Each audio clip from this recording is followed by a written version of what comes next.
It's Tara Green and it's December the 12th, and I wanted to bring you a couple of tarot cards of the day.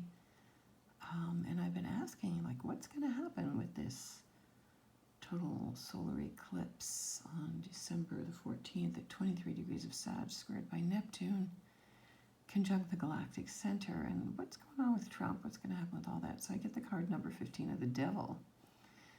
This is in the Muse Tarot, very beautiful deck, you can see that. It's a very non-traditional deck. So the devil's a woman, everybody's a woman in this deck. There are no masculine figures in this deck. So, you know, the devil is very complex. Now, the devil is Capricorn.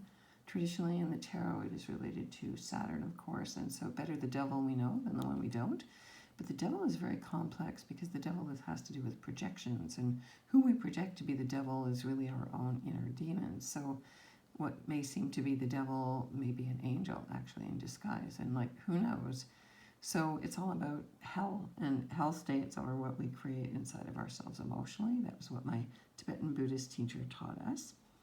So the devil is ambition and buying into the material world and greed and, you know, having too much money and showing off and getting caught in all that illusion, because you can't take any of that with you. And the devil is about separation, and it's about fear. Carl Jung famously said there's only two emotions, fear or love, and the devil has to do with fear. Okay, so remember, you're going to live forever. Ultimately, you know, don't let the devil get you. Okay, now I needed to pick another card here. So this is the number 14 here, traditionally Temperance. So number 15, the devil, number 14, Temperance. Temperance brings in a sense of balance. It is the sign related to Sagittarius as well, interestingly enough. So this is definitely pointing to the symbolism of the Sagittarius eclipse.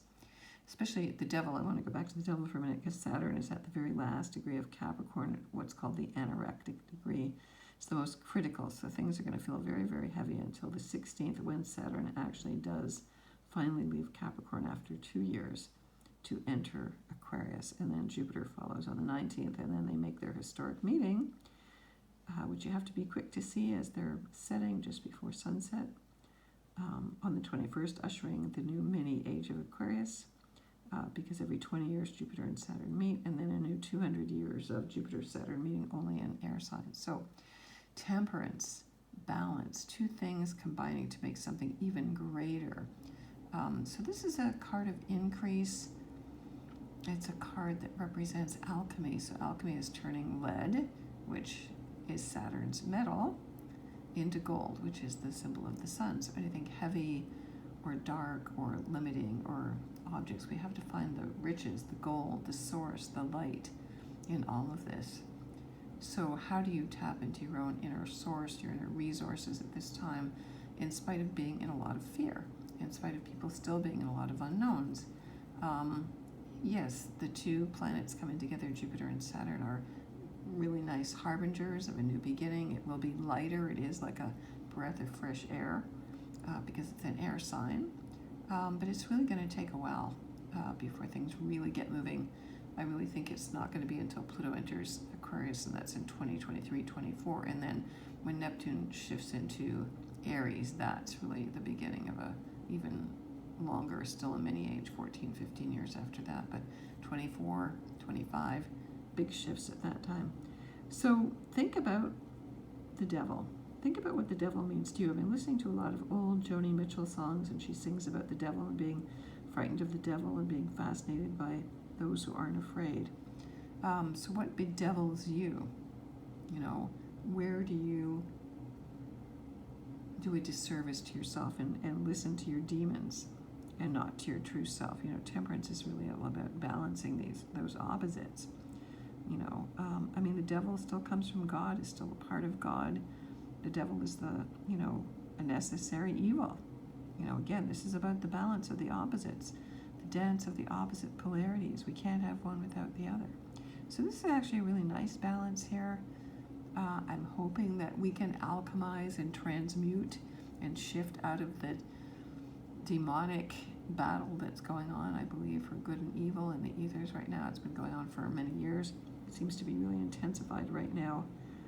You want to ask for clarity, for clear insights as we're going into 2021 actually very soon, which is a number 5 year, which is the symbol of the Hierophant or the high priest, having your own connection to the divine, connecting always to your own higher self in a very physical, practical, Taurian way.